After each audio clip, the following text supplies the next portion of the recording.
Hey, what's going on, everybody? Welcome back to another podcast.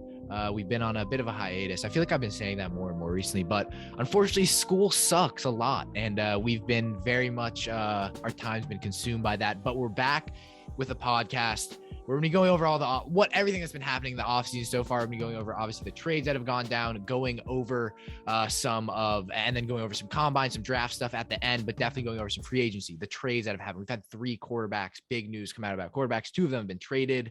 Obviously that news went down yesterday. Today, Wentz was traded. This will be posted the day after the Wentz trade. So on Thursday, go check out our QB roulette video if you didn't, which we posted yesterday. And it's going to be a pretty packed podcast. That might not be as long as our other ones, but we're going to be getting into all of it. But I'm joined, as always. All of us are here. Kian McDermott, Suraj Kadali to my left, I think, Dylan Shalom on the bottom left, and Charlie Nidell on the bottom right with his new whiteboard. Charlie, what's it like? What's it like having a whiteboard? God, it's so awesome. Yeah, it seems like I can just write stuff on there. But yeah, a ton of news to get into.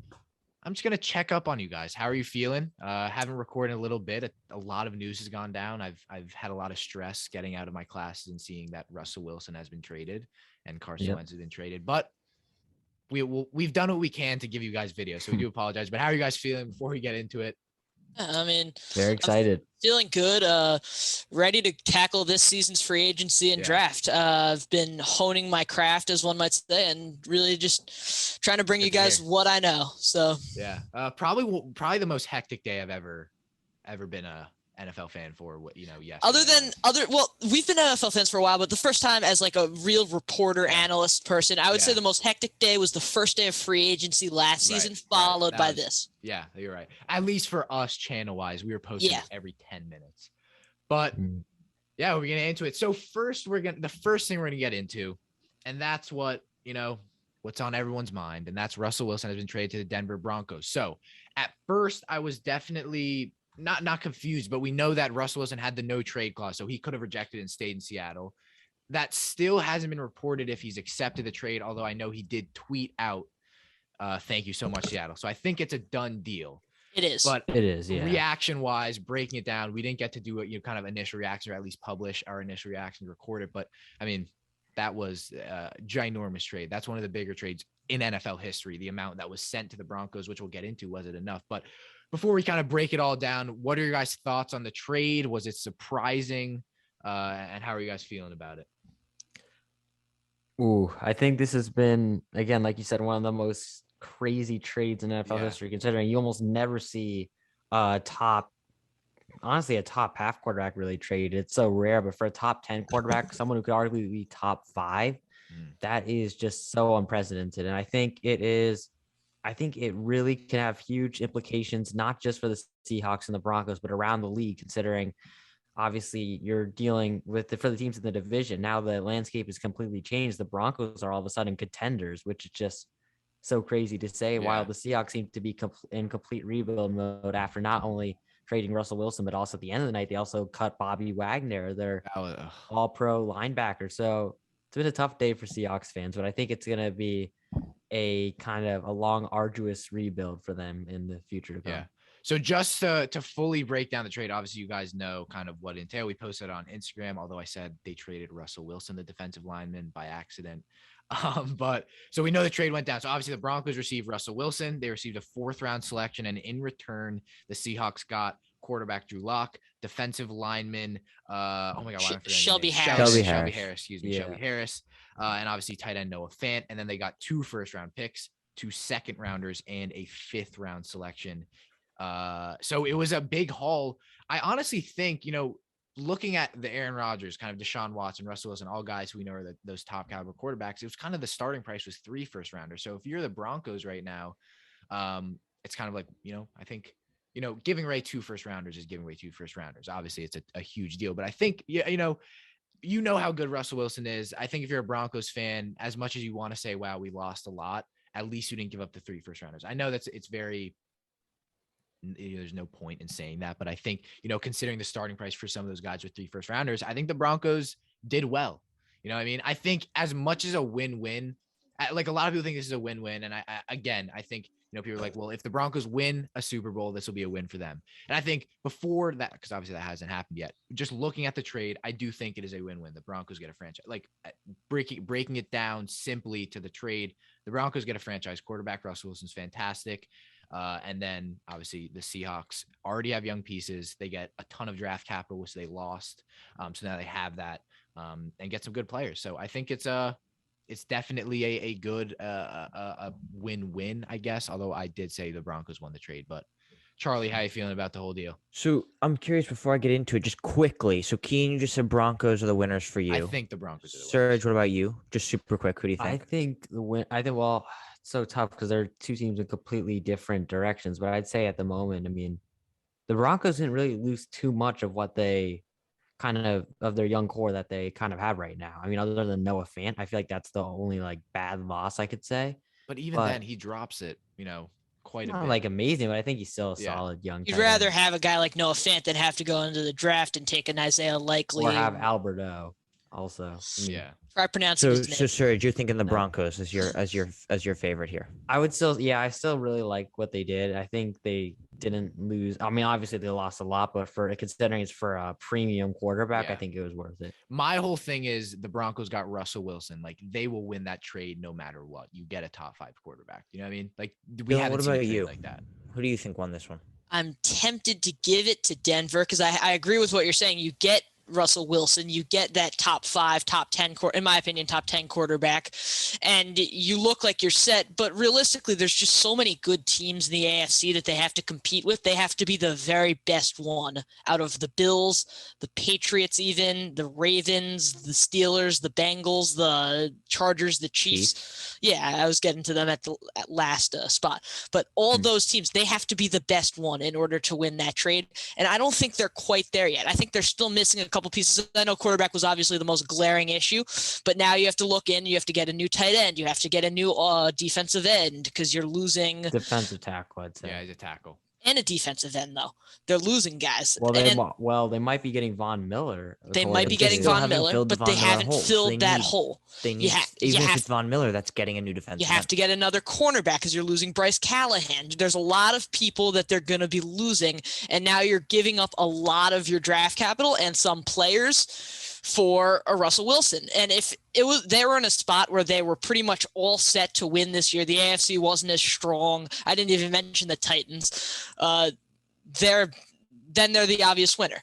But I don't think they're quite there yet. Seattle, on the other hand, just received pretty much the haul of a lifetime, and they kept on to DK Metcalf, who might be traded. I think he'll be traded. He might be traded, really? But they kept on. Yeah, I think that's what I've heard about a lot of people. Dylan, my whole question to you is, and not really a question, just my thing is, what more could the Broncos have done? Like this was the most aggressive move they could have done. I agree with you.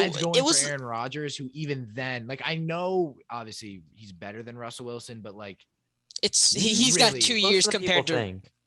Yeah. No, but Rodgers has 2 years. Russell probably has 4 or 5. Yeah. Oh, more than that. I think he's 33. I don't know. He's had slight regressions though. When you start regressing like that, you're not going to be able to play. Like Brady, when he was this age, he wasn't regressing. But yeah, right. And I think like I agree that obviously the AFC is a fantastic division, and I think it will be very tough for them to get out. Conference.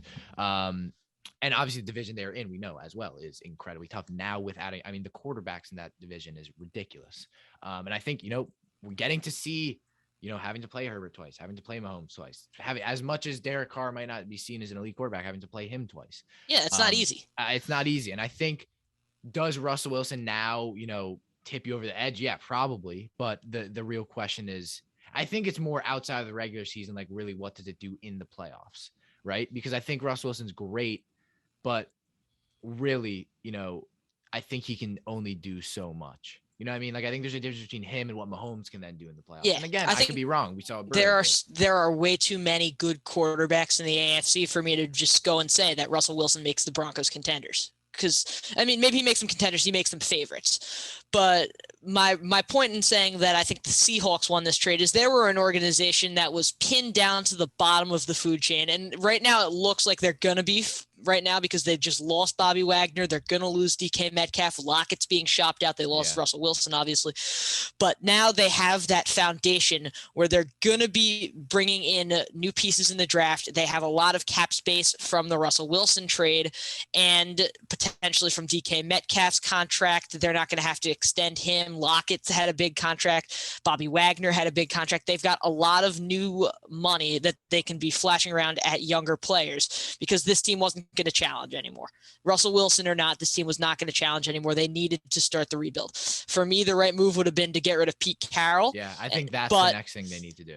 But they're not going to do that because Pete Carroll has so much say-so over this entire organization that they're not willing to get rid of him because he pretty much is the attraction to Seattle for new players.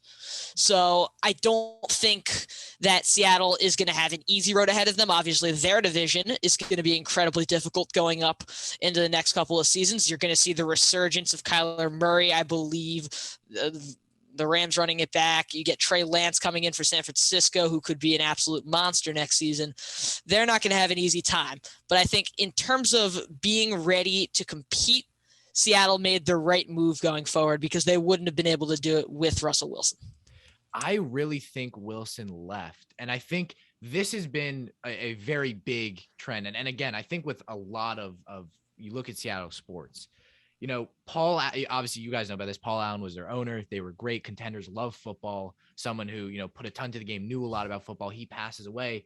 And now their owner is his daughter, Jody Allen. I think, you know, since she's been the owner of the Seahawks team, we've seen I don't think she loves the game or not. I don't think she doesn't love the game as much as Paul Allen did. And I think that was a big reason, the ownership wise. Pete Carroll, I think, should be gone as much of a great coach as he was. And this goes back to things we've been talking about for so long, how Pete Carroll has too much say. He had a losing record until he got Russell Wilson. And then he was most likely the man who signed off on trading Russell Wilson.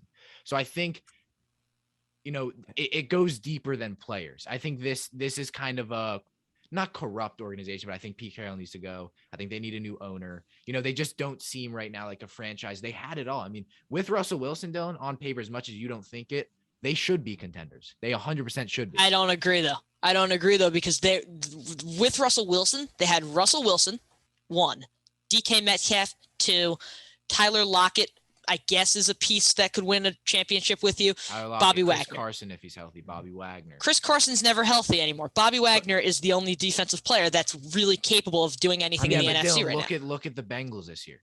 We saw I think KJ, wide right? receiving core, yes, better. But defensively, like the Bengals in no way were some elite defense. The Seahawks don't have a Trey Hendrickson. They wouldn't have the money. No, they did. They had a lot of money. Jamal Adams. They wouldn't have the money to bring. Is not Jesse Bates. Jamal Adams is nowhere They near traded Jesse so much Bates. for Jamal Adams, and Jesse Bates is still so much better. Jamal Adams was probably the biggest blessing in disguise for the Jets organization. Yes. Yeah. Seriously. I think no matter how much you might want to say Jesse Bates is better than Jamal Adams is a fantastic safety. He's very good great at box safety. He's very good at what he does, but he leaves very glaring liabilities. Yeah, I don't know. I think he's definitely someone who can win. But I think the Seahawks actually have a bit more than just Jamal Adams and Bobby Wagner. I think they also have KJ Wright, who's one of the more Free agency underrated. this year. Yeah, I think he was cut, or he might have. I don't even know if he was on the Seahawks this year.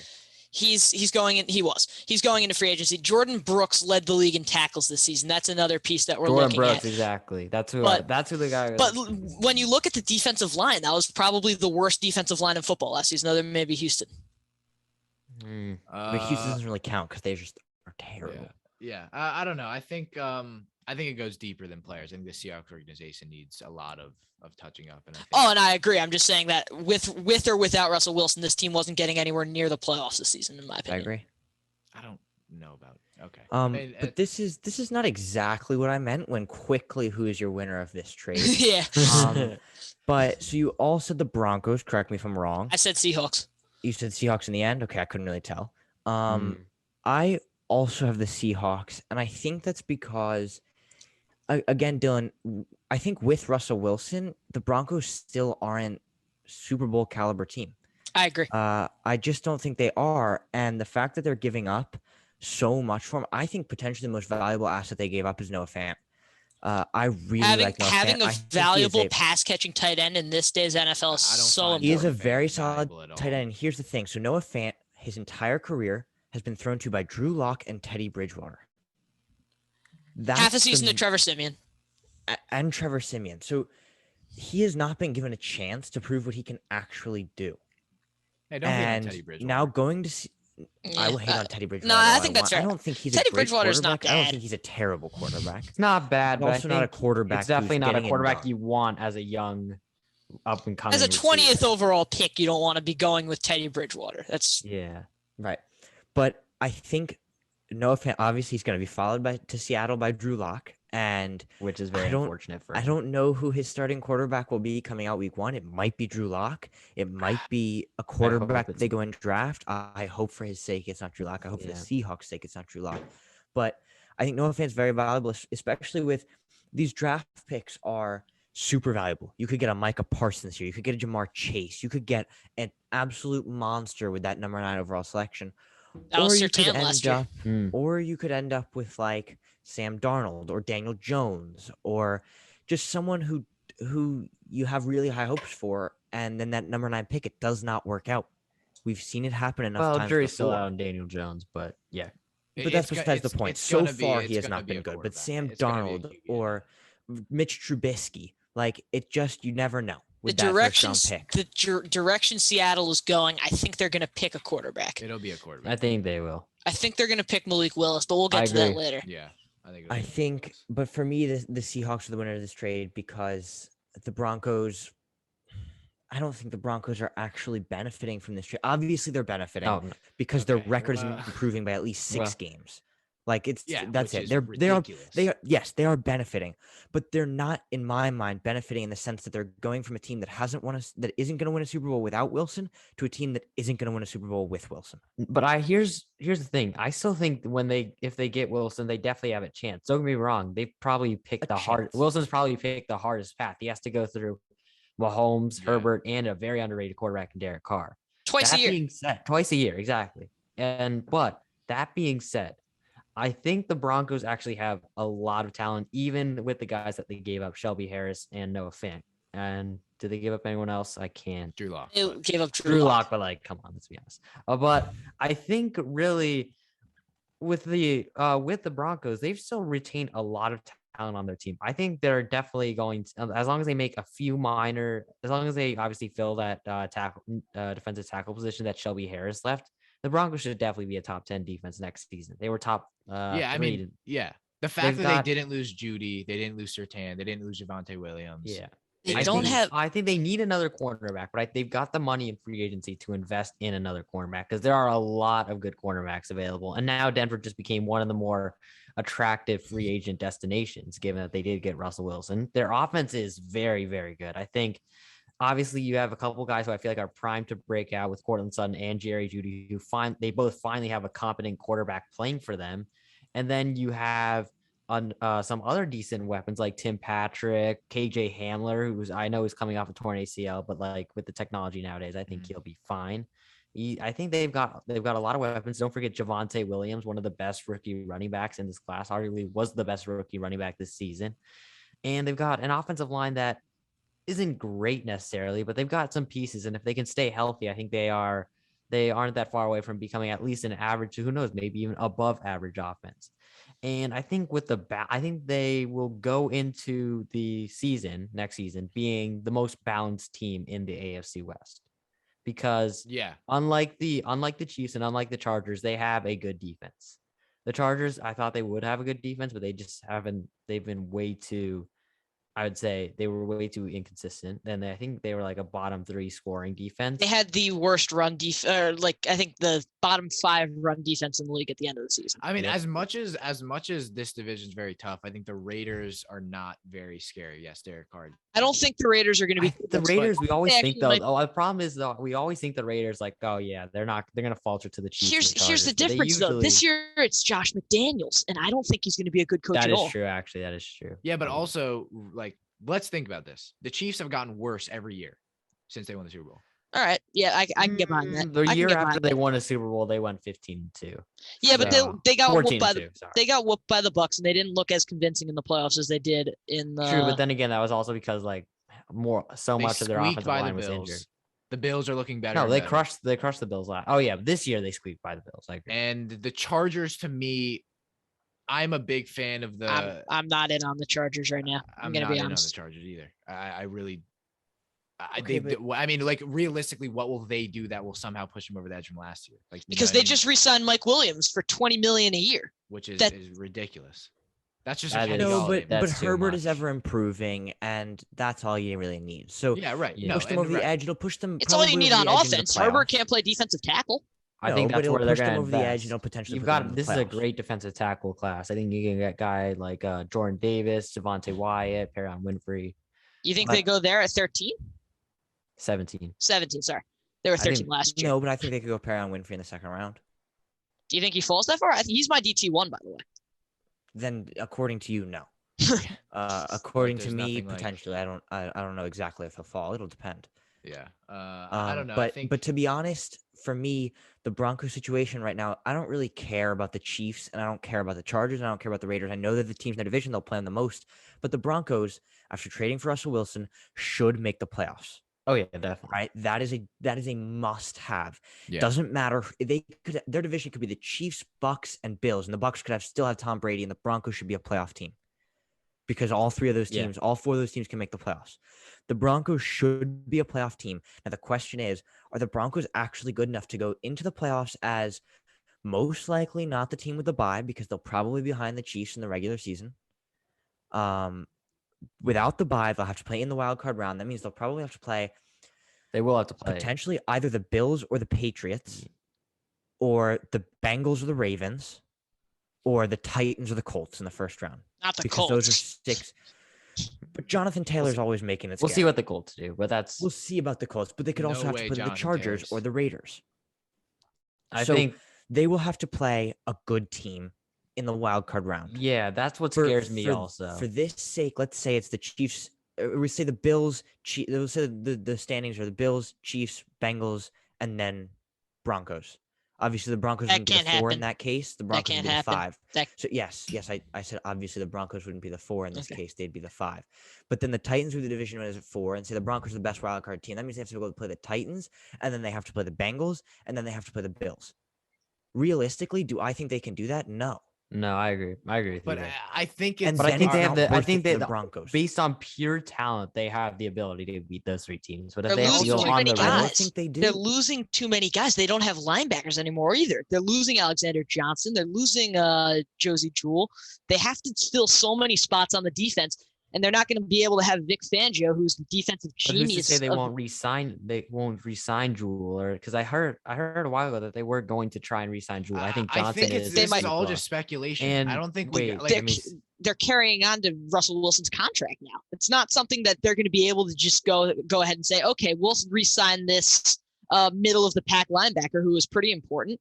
They're going to have to go and look at it into the draft. remember they also do have third round Baron pick, but they Browning, don't who had have a it very promising rookie Linebacker season. vibe. Yeah, Alright, that's it's one still- linebacker. But it's still Yeah, I not know, but that's super what I'm saying. They important to might me re-sign because- other guys. They still have available cap space in free agency. I know they're taking on Russell Wilson's contract, but I think they still. Let me check over the cap. I don't think you guys. What we all need to understand is, all right, this Broncos team, yeah, they might not make it far.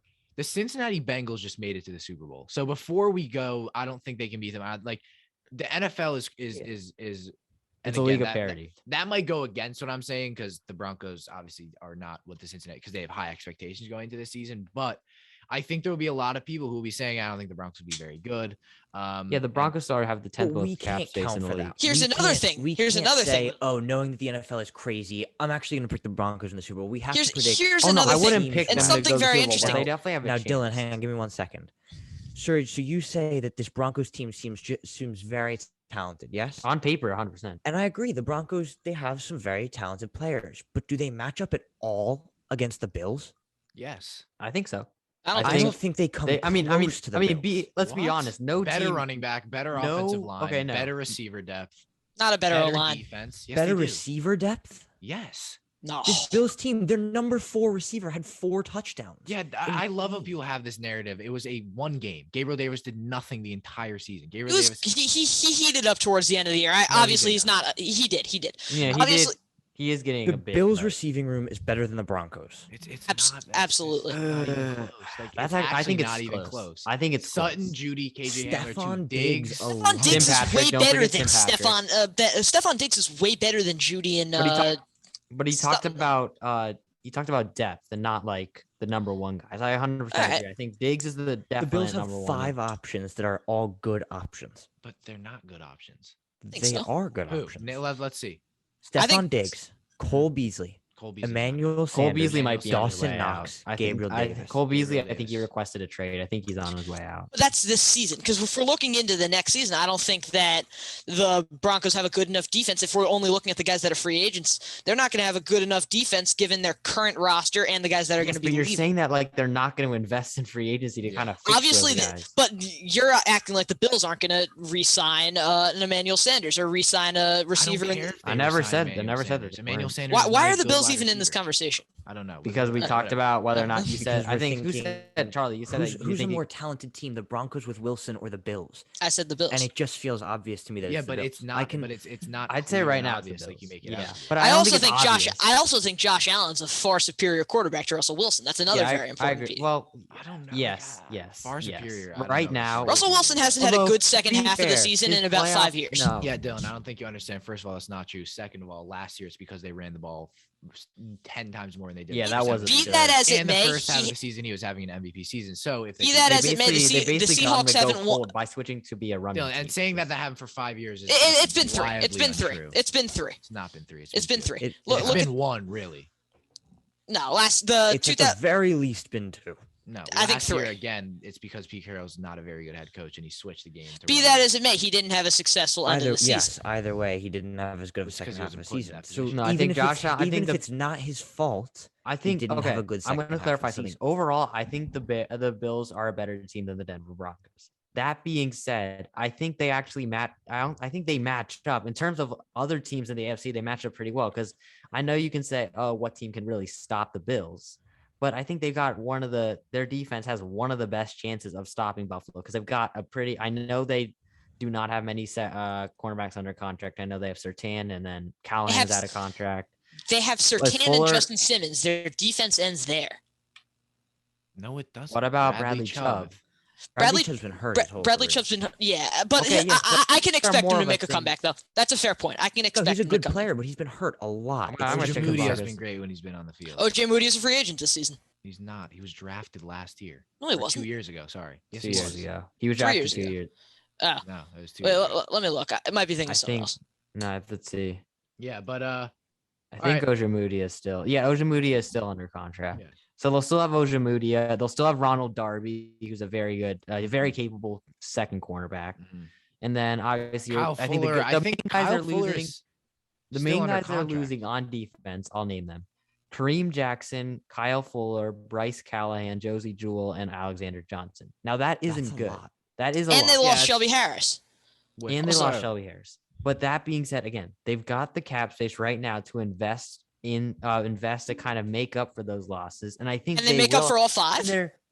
I think they'll definitely re-sign at least one of their linebackers. I think Baron Browning will definitely. I think he'll have a leap and become a better But it's- linebacker next season. It's a But I lot think- of it's a lot of hoping that these guys take some leaps, and that's coming for Cortland Sutton, Jerry Jeudy, a lot of guys that you're kind of relying on to take a leap. And then the defense, you need to fill a lot of positions where you can't use the draft because you gave up every pick you have. Yeah, but Dylan, first of all, Cortland Sutton has proved he's a great receiver. Jerry Jeudy, we know with his route running will be fantastic. KJ Hamler's a great. We deep threat. think. we don't You know, plug but it- like, what do you I mean think we he should be. think?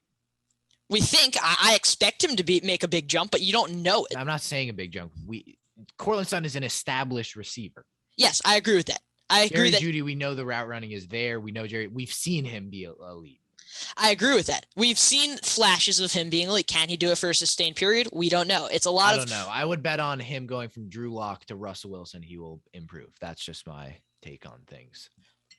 That's a fair point, but I don't think it's something that we know. It's a factor that we have to take into account, that it might not work out the way we want. There's a lot of jumping from this point to this point that's not necessarily going to happen because of Russell Wilson. This segment has gone on for way too long also. Yeah, but I think you have to look at it because we can't look into the future. If you bring in a top 5, top 7 quarterback from Drew Lock, who arguably at some points is the worst quarterback in the National Football League, you would assume that the receiver will become better. Yeah, and the receivers in general, I agree with your point that you're making, but you're going into my point really here is the defense. They just don't have enough players to say they're going to have an elite defense next season. There's so many spots they have to fill. I agree. No, I agree that they're losing a lot of pieces, but you're taking into account that everyone that they're losing without understanding that they are going to invest in these positions to make up for the people that they've lost. How much are they going to be able to invest? They've got the 10th most. They've got the 10th most cap space in the league, and knowing that cap space is basically a myth. Basically not true. Yeah, that's Packers. I think they can definitely invest. So they can definitely restructure a lot of that and get somewhat better. With their free agents, here's the problem. So you said it's Josie Jewell, Alexander Johnson, Bryce Callahan, Kyle Fuller, and who else? Bryce Kareem Jackson. Kareem Jackson. So that's 3 corners. Russell Wilson is set to make, I believe, $24 million this year with the Broncos. Kareem. So let's see. So Josie Jewell was on a 4-year, $3 million deal. Okay. So they're making up that cap space, right? Alexander Johnson's on a 3-year, $1.75 million deal. They're making up that. Bryce Callahan's on a 2-year, $12.3 million. That's a lot more. That's $6 million a year.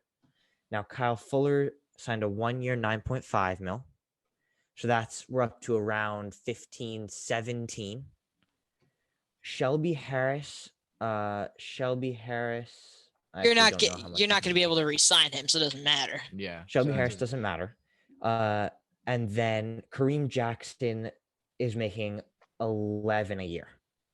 So that's a total of around 28. We'll round up and we'll say 30. Now Russell Wilson alone is getting 24 of that 30. So that only leaves you with $6 million of that.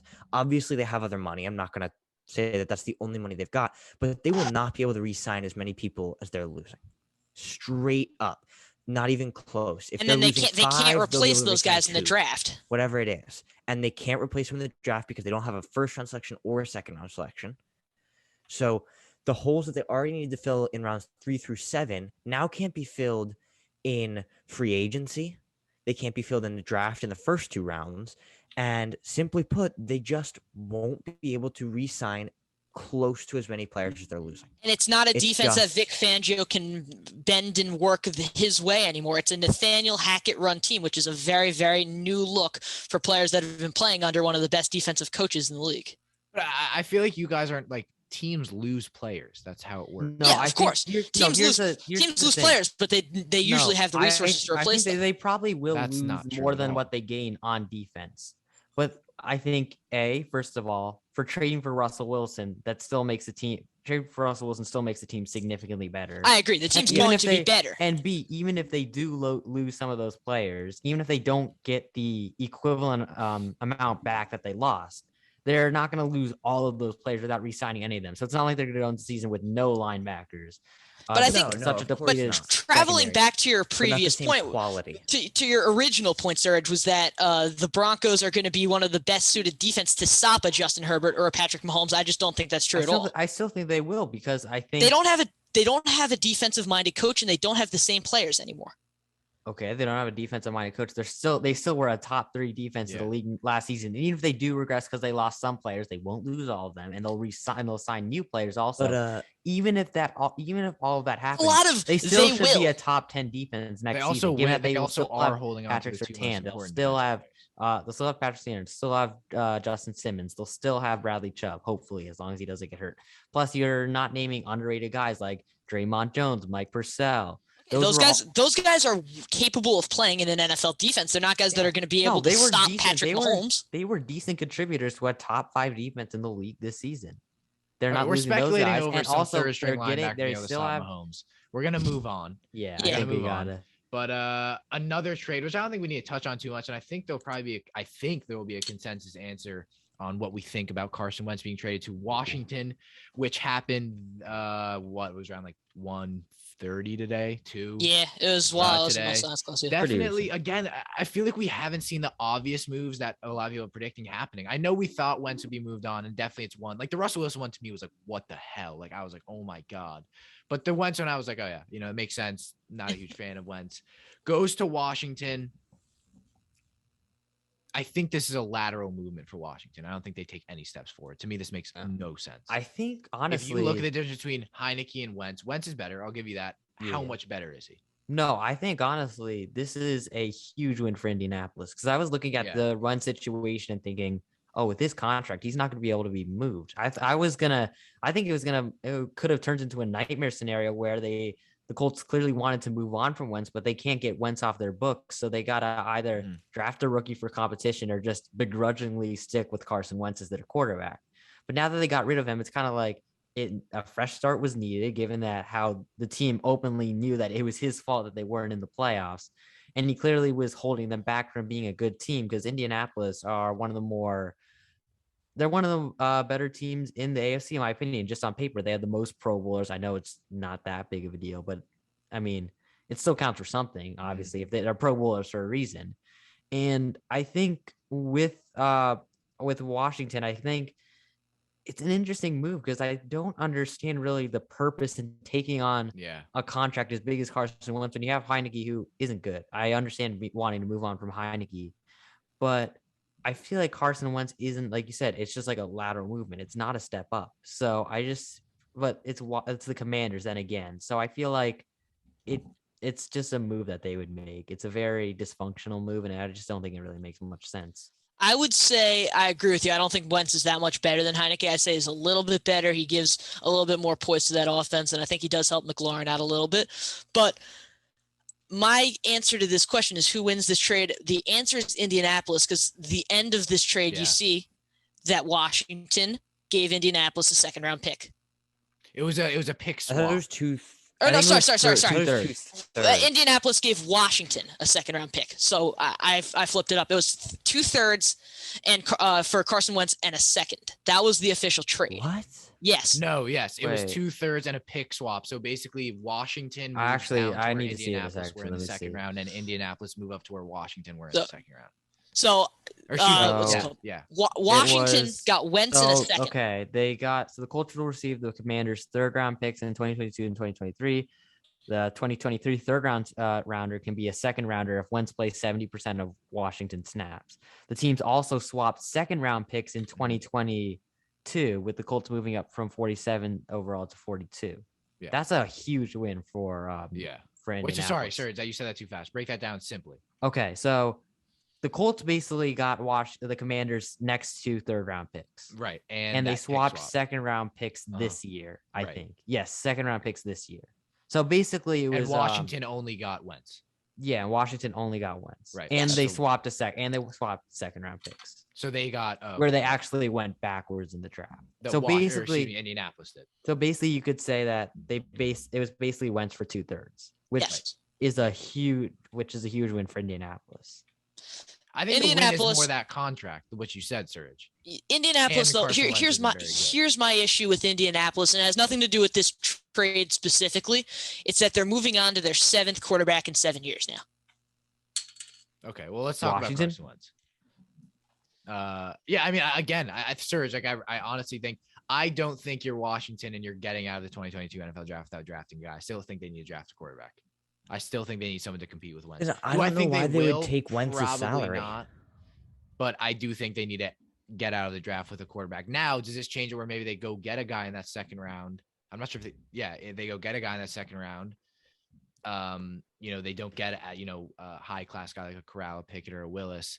If they go get a second round guy, then I do still think they need some competition for Wentz. I don't make sense. And again, my whole thing, I think Ron Rivera and Carroll they don't understand the importance of having a very good quarterback. Going and getting Wentz to me makes no sense at all. As a Giants fan, I'm very happy. Yeah, I think I would honestly rather play Wentz than I think we've already played Wentz before. He hasn't exactly done well. I would just rather them have Wentz now than going and drafting potentially Malik Willis or a Pickett or a Corral, who if they hit on will be fantastic. Yeah. So that's why I'm happy. And I think, again, giving up value, it just doesn't make sense to me. Really. You always know that when you look forward to playing against Carson Wentz, you're not actually going to play against Carson Wentz. So it's a good thing to hope for. Yeah. Yeah. So I think that's all we got. Yeah. I mean, that definitely was kind of the trade where, there's not, I do think this was quite a one-sided trade. I don't think it was too much, but again, do you think that Washington will now draft a quarterback, or is it Wentz? I think next year they're drafting a quarterback. It has to be Wentz because they can't take on that salary and then draft a quarterback and bench Wentz. Yeah. It would be foolish. Or it would be a Dan Snyder money laundering move, but I think also my main problem with this issue is that obviously Wentz is bad, but the second time you trade for a quarterback like Wentz when you feel like, hey, maybe he's got the potential to take us over the top. Washington are stuck with the mediocre quarterback, and they're a bad team also. So for me, I don't know about bad, but I think their front seven. I think their front seven is still really good, but overall, I think they're still a bad team. I doubt they're making. I get what you're trying to say, though. So as a Jets fan, that's a very loaded comment. No, obviously. Well, let's not bring that into this. Yeah, I'm just saying, like, I agree. Honestly, all of our teams are, pretty bad. So, bad. But I mean, gonna say some. But no, we're in the gutter right now. I think, every team in the sorry, what am I saying? Every one of our teams are bad. I think Washington, the Commanders are also. I just forgot Wentz was on Philadelphia. That's crazy. Wow. So I know. You're gonna play them twice. It's gonna be. Yeah. That's why I was saying we used to play them. But yeah. Honestly, one of the biggest blessings in disguise for Philadelphia was when they brought in Sirianni to kind of appease to Wentz. Yeah. It seems like a good hire right now. And then Wentz was like, nah, I want to leave anyways, which saved them because then even if you don't like Hurts, he's definitely a better option than Wentz at this moment in time. Yep. All right. Yeah. I think that calls it all. You want to go to Green Bay, guys, or you want to move on to free agency? Let's move on to Green Bay. I think it's an interesting one. I don't think it's necessarily as surprising. And again, this might not be as like that Russell Wilson conversation was exhilarating. This, I don't think it will be as much of one. So we know Green Bay tag receiver Davante Adams, and they bring back Aaron Rodgers in a way that shows cap does not matter at all. We don't know the deal. Originally was reported as 4-year, $200 million, but then Rodgers tweeted that wasn't true. I still am not sure what the contract was. Again, he's gonna sign an extension, which basically ridiculous means amount it's of money over for Jordan Love because they're not gonna wait Jordan like 5-6 years for him to start. That was something that I want to touch on in Indianapolis. I remember the Packers traded over Indianapolis to take Jordan Love. I think that might be something we're looking at. Yeah. But let's go back to Green Bay. Yeah, and you know what I was saying? I was playing Madden. I was playing Madden, and Jordan Love was on Washington. And I think I told Serge this, and he was fantastic. I said, that wouldn't be a bad move for Washington. Obviously, now that won't happen, but just thought I'd say that. But, I mean, I really think at the end of the day, like, it's big news. Rodgers came back. How much better? Like, this doesn't make them somehow Super Bowl contenders now. Like, it just put a lot more money on their books. It's just put a lot more money in their books, and they'll probably have to cut more players. I think they'll be worse than last. I think they're trying to make every year their all-in year. They have more capabilities for this year because I think the Rodgers extension is going to free up some cap space. Maybe you're right. Yeah. Right, because I don't think his contract will now hit until next year.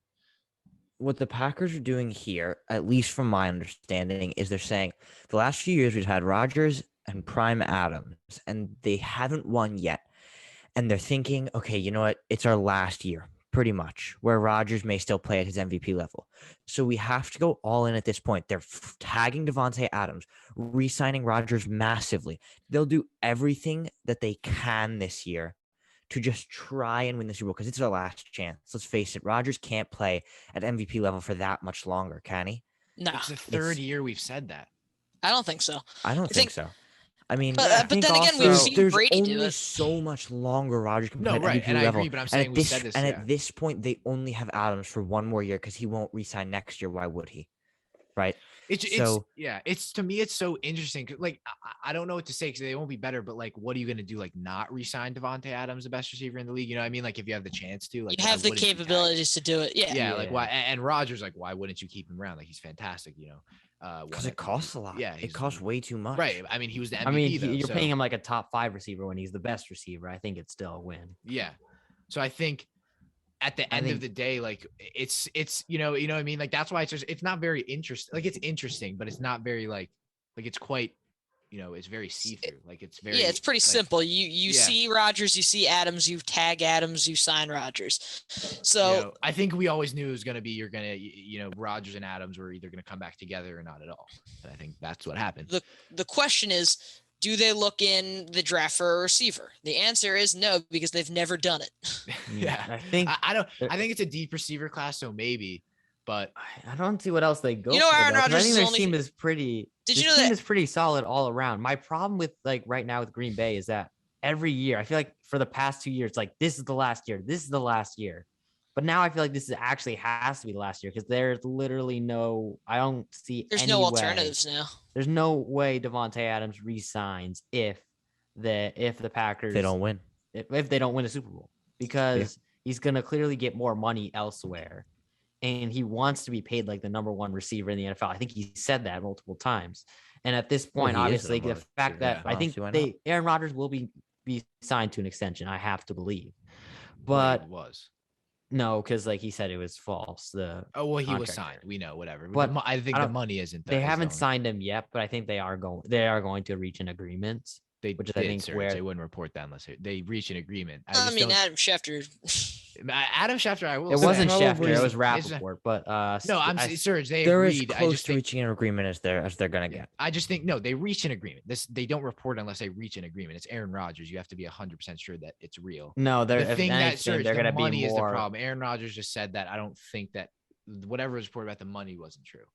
Yeah, they made an agreement. They reported the wrong sum of money. Or I don't know if whatever. I'm sure they reached an agreement. Either way, I think the one real repercussion this is going to have is their inability to re-sign some of their best defensive players and David Bakhtiari.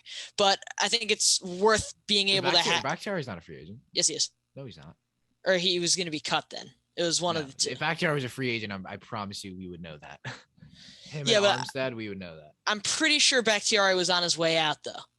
He might be. He's definitely not a free agent. He's on. Yeah, he's not a free agent. You're right. Okay. But that and just another funny thing I saw is Aaron Rodgers has actually only thrown one touchdown to a first-round pick in his entire career. Yeah. Mercedes Lewis. Oh, or a touchdown to one first-round pick. He's thrown multiple to him. Mm-hmm. But that's what I'm saying. Let's go into the free agency. I think that's all we got there, right? Yeah. I love how we put we have our our doc where we put our ideas around the podcast. Does it make them really better? Like obviously not. I don't know.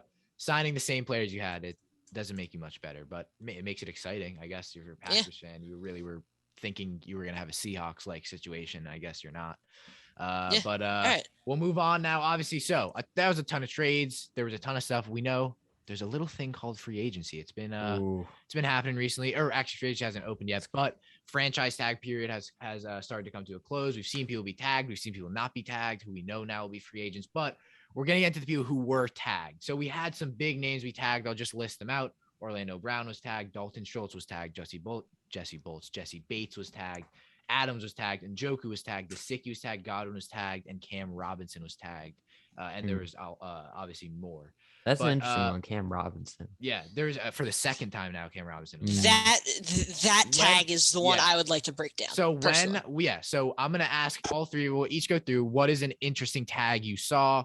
What's one that you like the most? And like just anything, what's the one that struck you the most? I'm an English teacher right now. What struck you the most about one of these tags? My answer to that, and as a Dolphins fan, I want to talk about Gesicki, but I'm not going to really dive into him because I think that's a pretty boring one. That's a pretty straightforward one.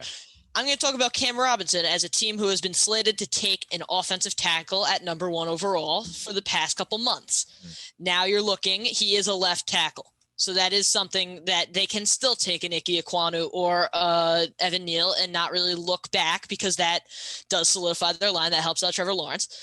But I think tagging Cam Robinson really, what it shows you is that they're committed to keeping Lawrence safe, which it sounds simple, but people are saying now they're not going to draft an Ekwonu or a Neal. And I think that re-signing Robinson, spending your free agency there shows, and it's been something that Doug Peterson's done his entire career. He's brought in the best offensive line capable to make his quarterback the best he can. Carson Wentz was able to do all that he could because Doug Peterson had a good line around him. So I think the signing Cam Robinson, contrary to popular belief, makes me more inclined to select Evan Neal or Ike Ekwonu at number 1 overall. Yeah. I think that makes sense. Yep. Yeah. I think it's tough for me because I feel like so that would definitely be mine. But you're tagging him for $16 million. That's a lot of money for a tackle who, tore his ACL and is not, he's good. Cam Robinson's a great tackle, but I definitely think it's a lot of money. But Surridge, out of all the taggings, what's happening with Marcus May? This is a quick topic. What's happening? No, he's not. He's definitely not getting So re-signed. he's not We re-signing. basically so he's a treat free it like agent. he's been gone. Like, Okay. I think but yeah. Yeah, I would be stunned if he was re-signed. Yeah. But What would your tag be? I think Dylan kind of stole mine with Cam Robinson because I thought, I was very surprised. I thought they were going to let him walk. David Njoku. Did we say that yet? No, we haven't. Njoku kind of surprised me because I think it did. Because they franchise have tag 2 tight ends that are good already. That one really shocked me, actually, on Njoku. Yeah, I was, feel like Njoku's been and their obviously third it option. shocked me on a bias level because it was like, oh, I wanted the Jets to get Njoku, but it's just it kind of confused me because they're paying him top 5 money now in the league. That's what a franchise tag is.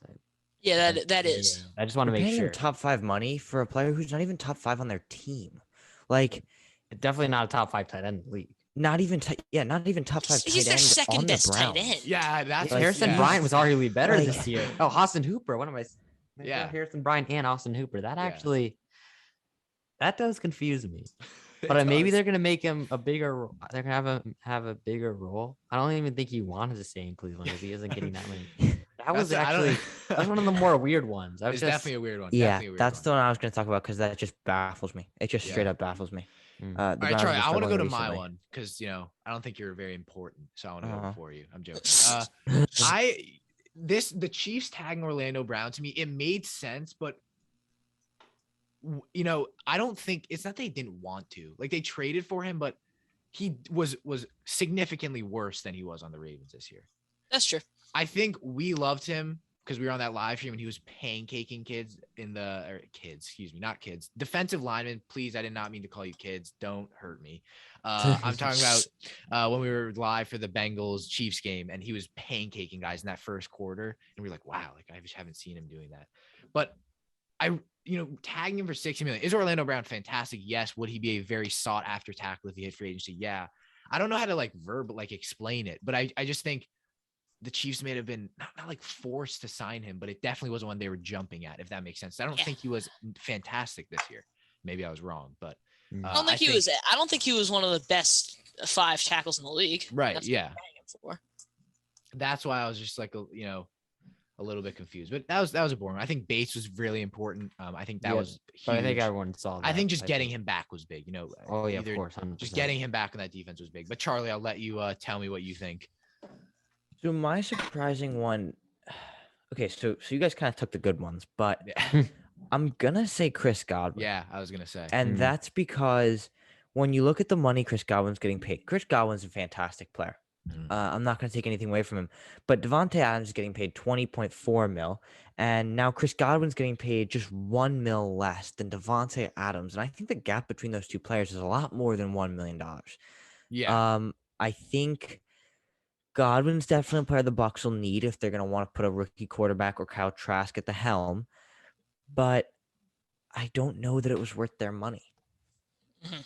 I think he's a fantastic player, but $19 million, that could go towards a lot of other things that could shore up their team and really make that's quarterback money. I don't think it was for a worth number it for 2 Godwin receiver. to go back. Like, I think Godwin should have went and became a wide receiver 1.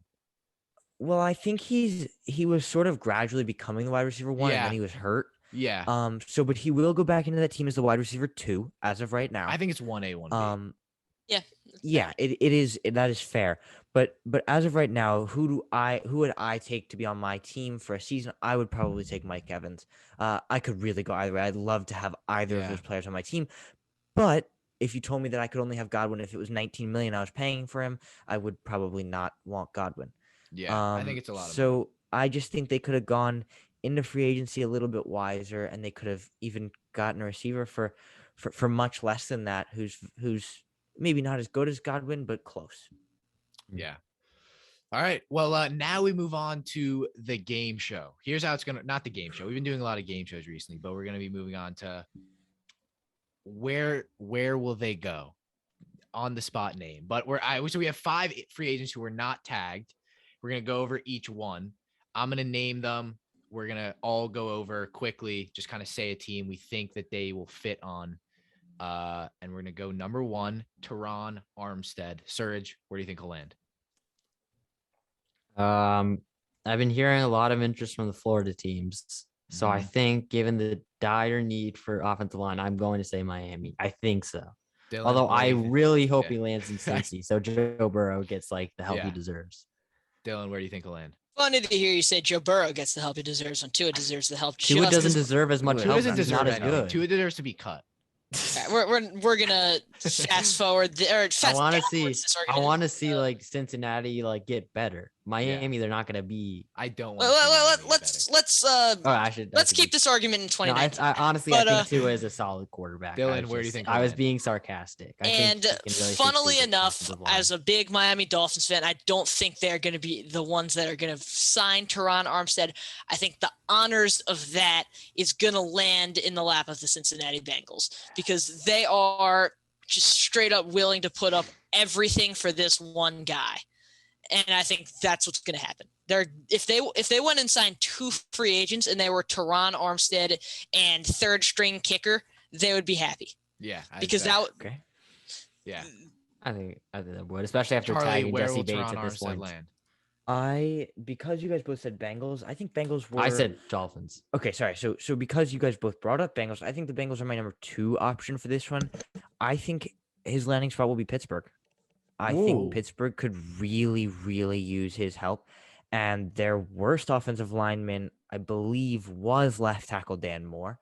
Yep. Their offensive line was atrocious. It was And it you was have Big Ben, horrendous, so and they've it's got like, Najee Harris, and they're gonna want to really get him going because he is a player that could take them into the playoffs, and could have an amazing season. And I think Pittsburgh would be a pretty good landing spot for Teron Armstead, considering I love Mike Tomlin, a head coach. So I would love to see him go to Pittsburgh. Yeah. I think Armstead will land. I think the Bengals and Dolphins will both offer him around the same contract. I think he'll choose the Bengals. Yep, that makes sense. I think Joe Burrow, it's about time.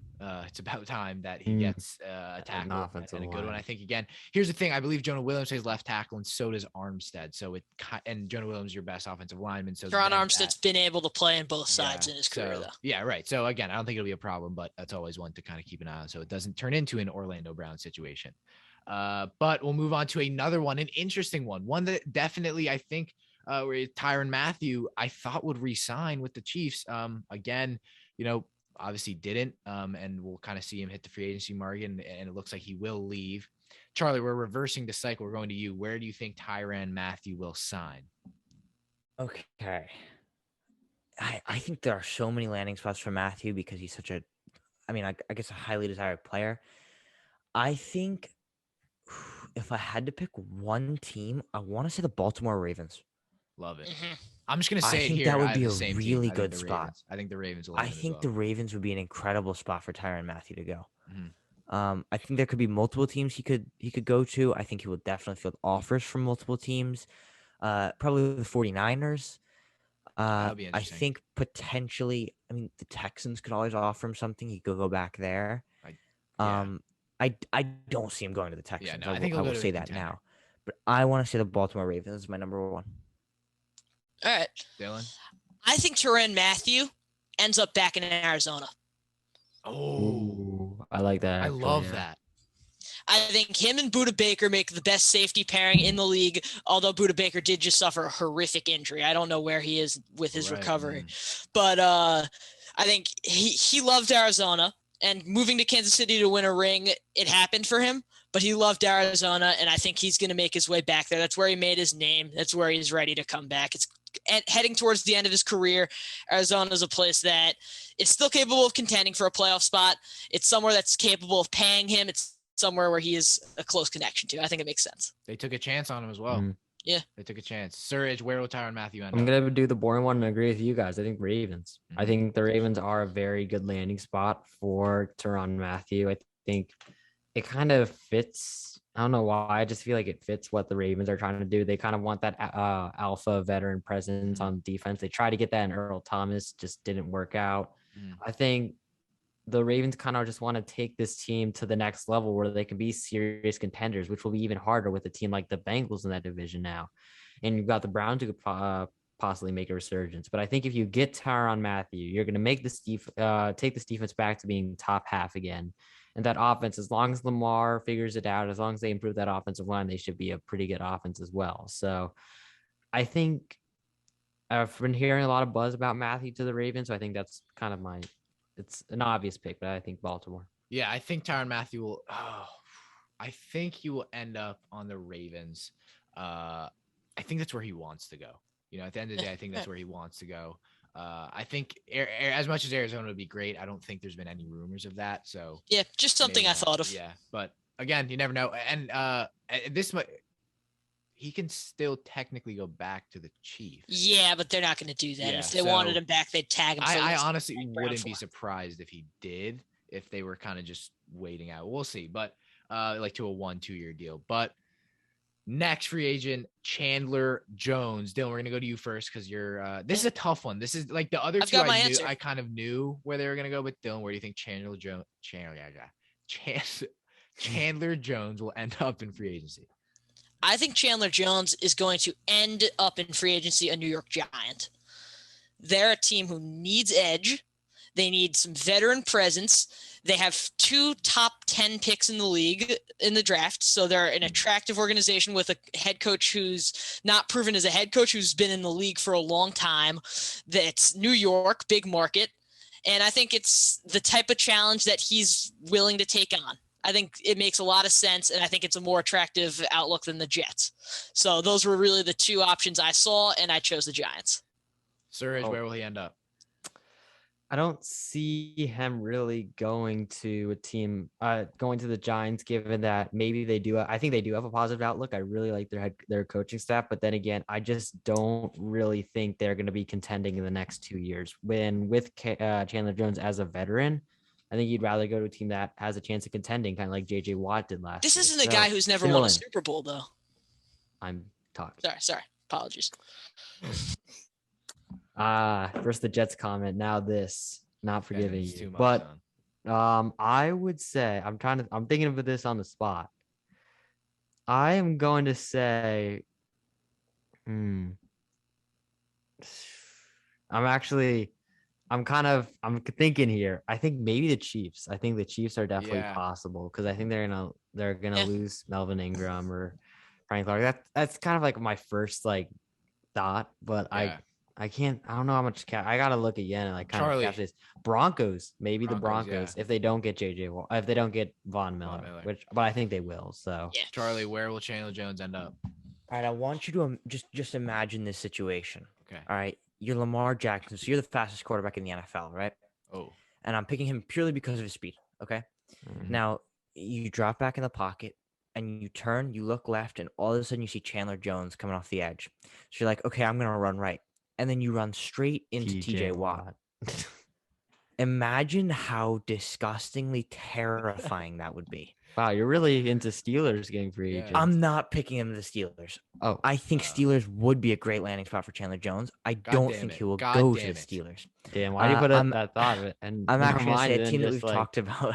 A team, I think they would do well to get someone like Chandler Jones. Their pass rush would step up a lot, and they already have a top pass rush with TJ Watt. But I'm going to pick a team that, unfortunately, we've talked about a lot today. I think Chandler Jones will end up in Denver. Okay. Ooh. This is a tough one. I think Chandler Jones will end up. It's a tough one. It's a tough one. I don't really know. I think he will end up. I think he will end up on the Jets. I think the Jets are a very. I know that Dylan went Giant. This is a one where we all have different ones. I think he'll end up on the Jets.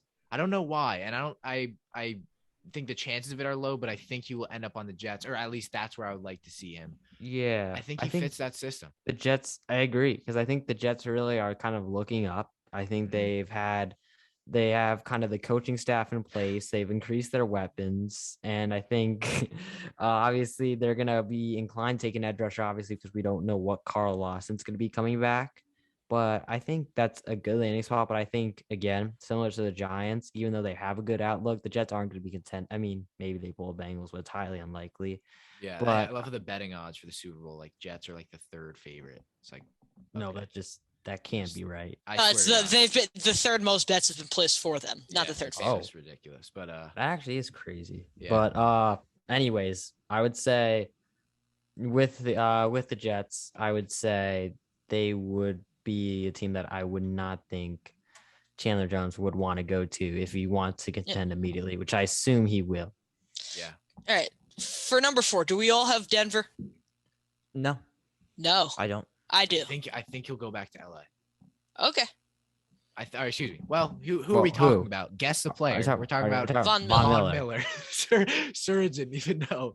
We're talking about Von Miller. I want to go with it makes literally no sense. Like that would be the most ring grabby thing to do. No, to literally go to a team. More ring grabby to get traded to LA and stay there. No. But the most ring grabby thing to go to literally to a team for not even play a full season, then go back to the team you're at. That's almost like a loan. Oh, exactly. That actually is. That's a good analogy. Honestly, it's if LA valued him enough, they'd keep him on for another year. Though they could have very easily done that. I guess, but I'm not sure how much it would have been to tag him. Even when they traded him, they could have contracted him for another year. But I think it'll be LA. All right, so if we're swinging back this way, this time I'll pose that same hypothetical, but this time it'll be less of a hypothetical. You turn one way and you see Von Miller. So you turn the other way and you get crushed by Matt Judon. I think he'll end up in New England. I think it would be a very big spot for him to go. I think it would be a massive improvement on Kyle Van Noy. Mm-hmm. And I think it could make the Patriots really scary next year. Is right. I like that one. It definitely would. Yeah, I will say I've had the most boring picks. Charles got the most interesting ones. Yeah, Dylan's had some good ones. Moving into Ryan Jensen, and I will take the liberty to start this one off.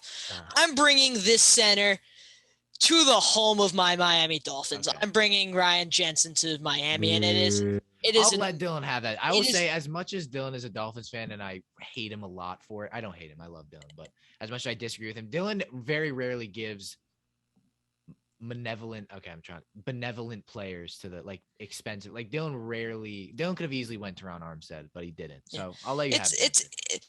It's an emotional pick and a logical pick. They need a center. Michael Dieter was ranked, I believe, 29th out of 32 this season, and he was their second best ranked offensive lineman this season, by the way, which is ridiculous. But Ryan Jensen easily fills that. He's not going to be ultra expensive. Miami have the most cap in the league. And it's a position that they have openly said that they're looking into bringing him in. And I don't think any other team has done that yet. So I think it makes sense. How are you going to make a hypothetical for a center? This is going to be interesting. He snaps the ball too. Right, Sir, you go. I'm going to think while you go. Snaps the ball too. All right, Sir.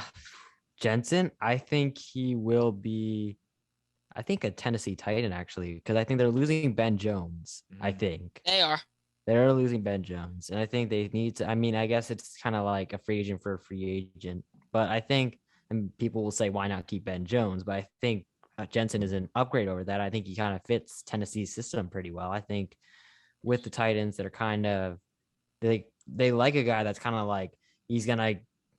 How do I explain it? He's like a leader. He's like a hothead. That's what Brady said also. Yeah. He's just that kind of guy who's going to get in everyone's faces. He's going to be physical. He's going to be aggressive. And I think the Titans have a decent amount of cap space. I'm not, again. Yeah. I think. All right. I'm really sorry, but I could not come up with a hypothetical for a center. It's so hard, but I will tell you, and this might tip you off a little bit. He's going to be snapping to what this year was a rookie quarterback. Okay. He will be improving a bottom 10 offensive line, and he will be improving on Sam Mustafa, who is a center receiving the lowest grade on the team at 51.8 for the season. I'm going to just go ahead and assume this is Houston. And that is the Chicago Bears. Oh. I think they need help on that offensive line if Fields is going to prove to be anything, and Ryan Jensen would be a massive, massive add to this team. I like it.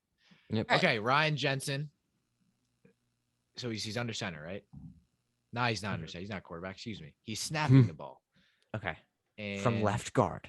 From left. The snap goes perfectly into the hands of Tua Tagovailoa, who unleashes a beautiful pass to Devontae Parker for a 27-yard touchdown. We know that's the part that can't happen. Yeah, that's not happening. All right, let's move into center, and he snaps it to Russell Wilson. Ooh. The Denver Broncos. I think he'll go to the Denver Broncos. Okay. I think it's just that's a good free agent spot. They just got Russell Wilson. I don't think Jensen's too expensive. Who's the Broncos center? I am not sure. Was it Cushenberry? It was Cushenberry. I thought Cushenberry was a guard though. Yeah, he was moved in. So what I can't really see happening. I just think the for Broncos, Charlie, just before you go, Ryan Jensen is a fantastic run blocker. He's kind of like a Linderbaum, just older. Not fantastic pass blocker. I think for someone with a team like Javonte Williams, I think they would be very inclined to go get a guy like Jensen. Obviously a leader, someone who can, you want a center who's vocal at the line of scrimmage. So I think that's who they'll go for. Okay. Let's go into the quarterbacks. I think everyone just give their top 5. Let's not do the briefly. You mean the NFL draft quarterbacks, not just. I apologize. I'm rushing this because I am in a rush. We were gonna do combine thoughts, but I kind of think the combine happened a while ago. I think it's a little bit outdated. But quickly, great combine. We saw a lot of Georgia defensive linemen rise. We saw Kyle Hamilton. Like a ton of stuff happened. Really, somehow there was a speed boost on the field during the combine, and it was a very, very good combine. But quickly, we saw Kenny Pickett had small hands. Malik Willis had a absolute arm. We saw a ton of quarterbacks. We saw Brock Purdy. Hey, Charlie loves him. But I don't know why I said that. But who are your guys' top 5 quarterbacks coming out of the NFL Combine? Surge, I'm going to you first. Top 5. I think in order, I'd say Corral 1. Okay. Willis 2. Mm-hmm. Pickett 3. Howell 4. As much as it pains me to say, I'm gonna say Ritter, even though I really like Carson Strong. Just the Ritter. I don't know. I said Ritter. It's Ritter. But I really like Carson Strong, but his mobility concerns are just too much for me to overlook, and I haven't really heard anything that kind of like resolves the issue. So that's my top 5. Yeah, I agree. Carson Strong's just going to lie outside the top 5 because I don't think he's going to be able to go into a team that has a good enough line to protect him and play to his every need. Whereas I think everyone else in this class can kind of adjust where Carson Strong can. But I'm going to go, and I'm going to very much shake up Surge's list. I'm going to go 1 Sam Howell, 2 Kenny Pickett, 3 Matt Corral, 4 Malik Willis, 5 Desmond Ritter. That's just it pains me. It just pains me. I think Sam Howell is the best quarterback in this class. He's very mobile, and people don't see that. And that's obviously not his best trait. He has great deep ball accuracy. He's proven to be consistent over his very long college career. So it's someone who's been playing for a long time. It's not someone like a Malik Willis or even a Matt Corral who hasn't been playing for as long. He's someone who's he's polished enough that you could see he'll be good in the NFL in his first day. That's the reason I can't deal with Dylan's heredity, using his word against him. Yeah. Heredity. Yeah. Heredity. Dylan, do we know if that's a word yet? I am not sure. I'm not sure. I've used it so many times. I'm not sure. Sounds like a word. But Kenny Pickett, when I watched his tape, I really wasn't that impressed by him. And his statistics, 44 touchdowns, it speaks for itself. And I'm someone who does like to use statistics a lot. Sue me.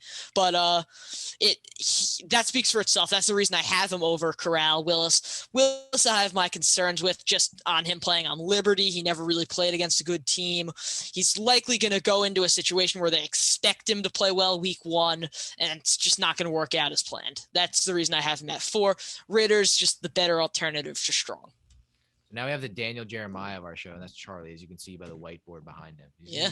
He has his freaking big board dates planned out when he's doing it. Dude. We should do a video chart where you like write something on your white. Like, I don't know. I think that would be cool. Like, you just, I don't even like. I'm just saying things. Just writing on his whiteboard. Stuff. Like, yeah. Hey guys, Charlie welcome draws back a to the horse. writing channel. Doesn't even draws not a even horse. talking, just writing. You just write like Charlie just, draws his favorite quarterback in this year's chat. Like 5 minutes. Charlie, this would be great for our NFL trivia if you had that when we did it. Oh yeah. NFL Well, I have a charades. different one too. So like Dude, that. people want let's- us to do NFL trivia, but I still have that from our 10th grade chemistry class. But well, Charlie, yeah, that's the one I is- have. Yeah. Who are your top 5 quarterbacks? This is a list that matters, ladies and gentlemen. Yeah. this It is is. the one that matters. I'm joking. All right. Number 1 is Matt Corral. I'm not Agreed. super high on any of the quarterbacks in this year's class, but if I had to pick one, it would be Matt Corral. Number 2, Sam Howell. I think Sam Howell is a strong pocket passer who has underrated mobility. He's able to get outside of the pocket and run for, a lot of yardage and take pretty big hits and just sort of bounce off him. He's very hard to bring down in the open field. Reminds me a little bit of Big Ben in that way. Obviously much faster than Big Ben. And not a potato. Yeah. And not mashed potatoes. Yeah. Number 3, I have maybe a surprising one. I really like him for his speed. I like him for his ability in general. I think he could turn out and be a good NFL quarterback. I don't know that he'll ever reach the standard of great, but Desmond Ridder is my number 3 quarterback. As I said, I'm really not high on many of these quarterbacks in this class. And Desmond Ridder's not a player I'm super high on, but I'm higher on him than I am on some of the other guys. And I think Ridder showcased his speed in the combine. And that's kind of what I need to see. He's a very fast player. He is very elusive in the open field, and he's a good passer too. Let's move on quickly to number 4 and 5. 4, I have Malik Willis just for his boom potential. I think it's hard to miss, hard to overlook. He could definitely be a good player. Just for now, he doesn't crack into my top 3. And then rounding up a top 5, I'm going to go Kenny Pickett. As you said, Dylan, was not impressed by his tape despite seeing his stats. And he just doesn't seem to have that category that really pops for me. And I don't see his career being something great as of right now. Obviously, I will take being proven wrong. I'm fine with that. I hope for his sake he proves me wrong. But as of right now, I don't see anything majestic coming out of his career. All right, now the list that matters. The real list that matters. But You really need an Alex Nitton and Bruce list. Those are what really matter. But go ahead. What? Okay. Okay, so number 1, I have Malik Willis out of Liberty. I think he's a fantastic quarterback. I think, the combine kind of proved that to me. I think the Senior Bowl proved that to me. I think this guy will be fantastic. Again, I've been saying it'll be a better Lamar Jackson if he is coached right. My number 2 is Matt Corral out of Ole Miss. So I do think is starting to not fall, but definitely like get forgotten about a little bit. He's been falling for a hard for while me to- ever since he didn't play at because he was one of the few who didn't play at the Senior Bowl. Was he at the combine? No, he was at. He was at the combine, but he didn't throw any because he had a really bad injury. Yeah, right. Sorry, he had the injury against Baylor. Was it really bad? I thought It put him out for a long time. Yeah. So I have Corral at 2. Obviously, I really like him. I think all the intangibles he has and all the kind of mechanics he has are fantastic. Arguably the best in the class. At number 3, I have Sam Howell. I did not like Sam Howell. I had Sam Howell at 5, and even less than that. Obviously, we did our scouting or our pro day. Not pro day. What am I talking about? Our Senior Bowl analysis. As much as I like a lot of players I have grudges against, as much as I tried to, he was great. I think Sam Howell is really good. I've been looking at his tape. Good quarterback. I think someone who now to me looks like he could be taken in the first round. At number 4, I have Kenny Pickett. Still a big fan of Kenny Pickett. Definitely the combine was a little questionable. I think it did drop his stock a tiny bit. And then at 5, I have Desmond Ridder, who I'm not huge on. I don't think he'll be necessarily successful, but I think that's how it rounds it out. And again, like you guys were talking about Carson Strong, to me that, not having the good offensive line just scares me a little bit too much to put him in this top 5. But that rounds out my list. And I think we all have, Charlie and Surge have the same best quarterback. But besides that, it's quite a diverse group when it comes to top 5 quarterbacks. But we hope you guys did enjoy the show. We hope you guys did enjoy. Make sure you guys follow us on social media. at TheeSportsScoop, TikTok, Instagram. A ton of stuff will be coming out. Again, we do apologize if you guys are, watch the channel consistently. If we do have some, times where we're not posting for a little bit, it's very busy, busy life. But we're going to try to get as much as we can. This podcast will give us a ton of clips to post. So if you haven't watched the end, you don't have to. But Keen McDermott, Serge Kadali, Dylan Shalom, Charlie Nidell. Don't forget, the draft live stream is coming. I got to start promoting that now. We're doing a draft live stream. It's going to be amazing. I don't like that. It's going to be amazing. So make sure you guys, I'm going to keep saying it. Make sure you guys just stay tuned for that because we'll be going live. We'll probably have some guests as well, and that will be great. And again, if this offseason isn't as similar to last where we did offseason moves again, just like editing, like just getting videos out is a lot harder than the people who watch think. So just keep that in mind. But top 5 positional players, big board stuff, mock drafts, check out for all that. And obviously when free agency comes around, we'll be probably getting a ton of videos out when news breaks. Yeah, we're your source for everything NFL. So make sure you subscribe, and we'll see you in the next podcast. Thank you so much for listening, and thank you so much for watching. See you next time.